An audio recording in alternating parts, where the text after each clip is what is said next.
Pagi ini saya coba mewawancarai masyarakat yang ada di Kampung Taumi. Bagaimana? Ada guru di sini, senangkah tidak? Sudah, Mak. Ah. Aku sudah, Mak. Sudah, Mak. Oh, dia bilang dia senang ada di sini. Oke. Menurut Bapak Matius, Ibu Kepala Sekolah ada di sini 1 tahun. Bagaimana? Memang luar biasa.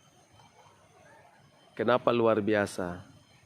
Ya, ibu guru dia singgah di sini. Ya, memang guru lain tidak mungkin dia lama di situ. Kalau Muhammadiyah memang. Apel sebelum masuk sekolah. Kita keluar baru minum susu. Bangsa dan kota. Mari kita bersatu, Indonesia bersatu. Salam. Auye maju. Auye bisa. Auye pintar.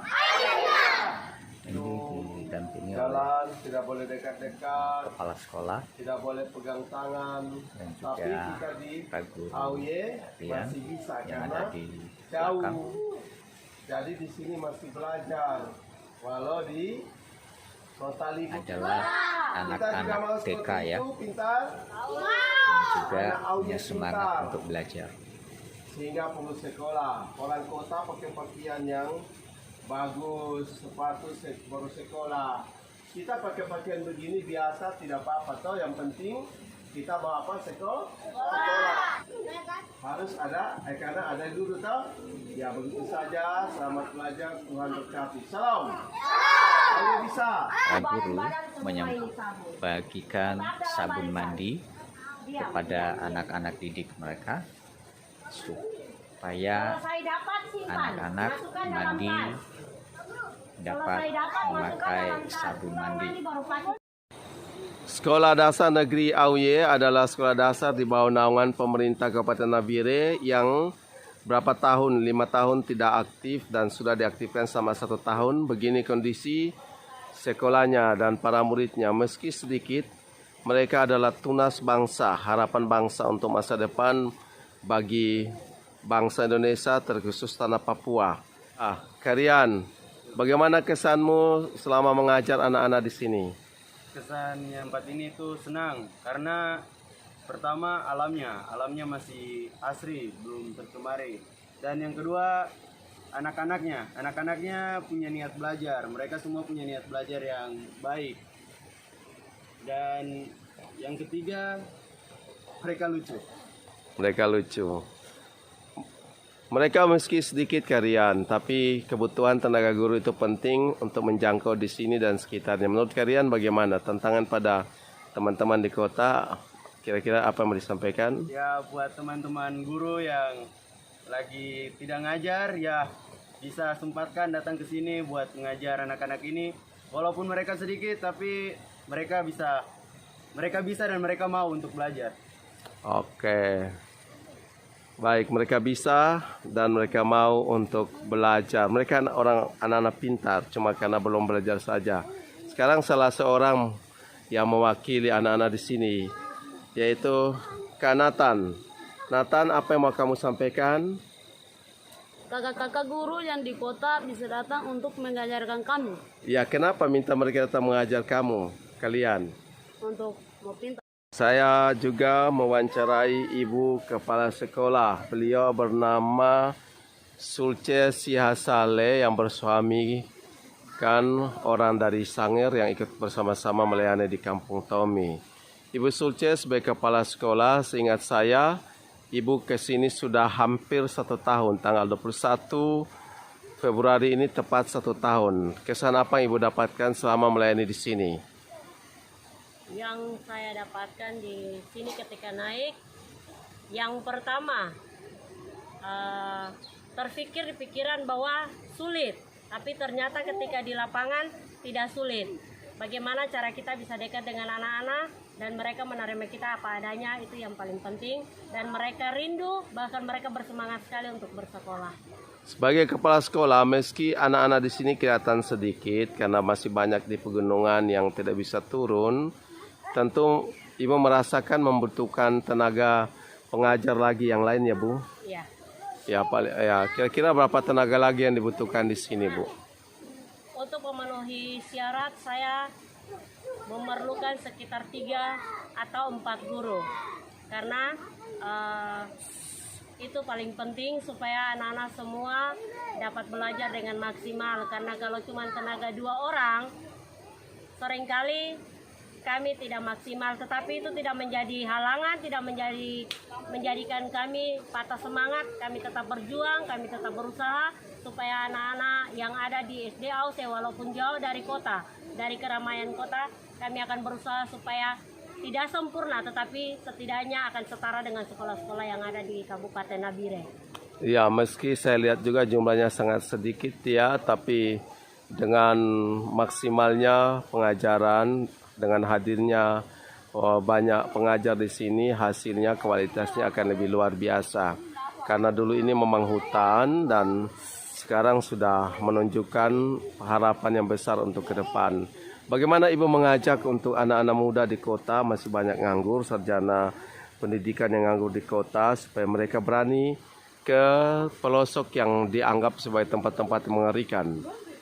Ya, untuk teman-teman guru yang ada di kota, yang masih bujang atau yang sudah berkeluarga, ketika kita memiliki hati untuk ada dalam setiap profesi kita yang kita jalankan, saya mengajak daripada duduk di kota, saudara, lebih baik kita sama-sama melayani saudara-saudara kita yang ada di daerah terpencil. Itu lebih luar biasa dan memiliki makna tersendiri untuk pribadi kita masing-masing. Terima kasih Ibu. Terus melayani. Memang di kota lagi libur karena COVID, tapi di sini karena zona hijau jauh dari kota, terus melayani tapi tetap terapkan pola hidup sehat dalam kemampuan Ibu. Tuhan berkati. Shalom. Ya, ini Pak Pendeta John Bani selaku Ketua Yayasan. Selamat pagi Pak. Salam, selamat pagi. Ya, apa harapan Bapak untuk sekolah ini dari yayasan tersendiri? Harapan untuk sekolah ini ya, kalau begitu saya bicara secara umum dulu, Ya. secara garis besar. Tahun 2002 waktu saya ke sini menginjakan kaki di tempat ini, masih hutan rimba, tidak ada tanda-tanda kehidupan atau tanda-tanda kemajuan. Tapi kemudian saya menangkap visi bahwa akan ada kemajuan di sini, sehingga dengan perjuangan yang tentunya bukan sendiri, visi tentu sendiri dari Tuhan dan perjuangan tidak sendiri karena banyak orang yang Tuhan percayakan bersama saya. Tempat yang sulit ini akhirnya jadi sebuah kampung, dan kemudian dari awalnya kami sudah memulai dengan proses pembelajaran dan ditingkatkan dengan menjadi sekolah dasar yang tentunya di bawah naungan dari pemerintah Nabire. Tapi kemudian sekolah ini tidak berjalan dengan banyak alasan, dan saya secara pribadi tidak akan menyalahkan para tutor atau penanggung jawab sekolah, sebab memang tempat yang sangat sulit. Untuk itulah kembali kami bekerja sama dengan pemerintah untuk mengaktifkan kembali sekolah yang ada di sini, dan puji Tuhan bisa berjalan dengan baik meski murid sangat sedikit.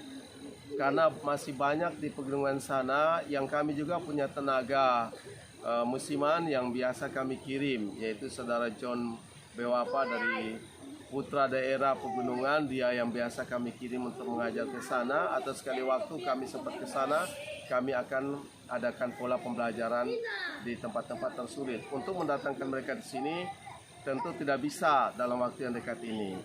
Tapi saya yang punya visi, dari awal itu saya melihat bahwa ada banyak cara untuk bisa menjangkau mereka. Yang penting ada panggilan, ada kemauan, ada kebersamaan untuk melakukannya.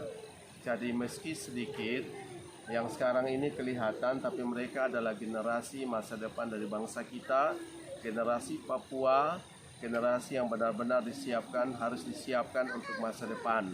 Begitu Pak Firman. Ya, selain Tommy, apakah masih ada wilayah lain lagi yang ingin dijangkau oleh yayasan Bapak? Pasti Di sekitar Tommy ada suku Moi, Kampung Tanah Merah. Kita juga sudah bekerja sama dengan tenaga pelayanan di sana untuk mengembangkan pendidikan. Ada juga Kampung Kurare yang besok atau lusa kami akan pergi untuk mensurvei lagi. Ada juga Kampung Keu yang ada pengajaran yang di bawah naungan Yayasan Advent, tapi karena kondisinya juga sulit sehingga bisa ada peningkatan belajar dengan cara bekerja sama. Dan untuk sementara di wilayah suku Auye dan suku Moi, suku Keu, kita berusaha untuk menjangkaunya dengan maksimal. Untuk itulah diperlukan tenaga pengajar yang siap bergabung. Ada kesan yang menakutkan tentang pedalaman. Saya selama 20 tahun di tempat ini konsentrasi, bukan berarti saya tinggal menetap, tapi saya terus datang berkonsentrasi, membina dari kota dan di tempat ini. Ternyata enak kok kalau punya panggilan itu, apapun tantangan tidak akan jadi masalah karena Tuhan ada bersama-sama. Apa harapan Bapak untuk anak-anak yang ada di suku Auye ini untuk masa yang akan datang, Pak? Ya, harapan saya mereka menjadi generasi yang benar-benar siap untuk masa depan. Karena zaman terus berlanjut, waktu terus berlanjut. Kalau tidak menyiapkan mereka akan gagal. Dan ke depan mereka bisa menjadi pemimpin bagi tanah Auye, tanah Papua, bahkan Indonesia. Itu keyakinan saya karena tidak mustahil. Dari suku yang terpencil ini akan bangkit generasi-generasi yang luar biasa yang akan menunjukkan bahwa mereka benar-benar juga adalah insan bangsa ini yang berkualitas. Untuk itu, demi mencapai harapan itu, kita masih butuh tenaga pengajar. Kalau 2 tenaga pengajar di sini, tentunya pemerintah berjanji untuk kontrak, tapi 1 tahun ini belum terlaksana. Kami maklumi dengan banyaknya program pemerintah, dan kami dari yayasan terus menopang mereka berdua di sini. Untuk itulah saya mengajak kepada anak-anak muda lulusan sarjana pendidikan yang masih berkeliaran di kota, yang hilang harapan hidupnya tentang masa depannya seolah-olah menjadi buram karena COVID. Saya menantang atau mengajak kalian, ayo mari ke Kampung Tommy dan sekitarnya untuk mengajar, untuk bisa membangun masyarakat yang ada di sini. Dan kalau mungkin pemerintah belum memberikan perhatian, Tuhan punya banyak cara. Kami dari yayasan siap untuk mendukung ekonomi bagi saudara-saudara yang siap ke sini dalam mengabdi bagi kemuliaan Tuhan.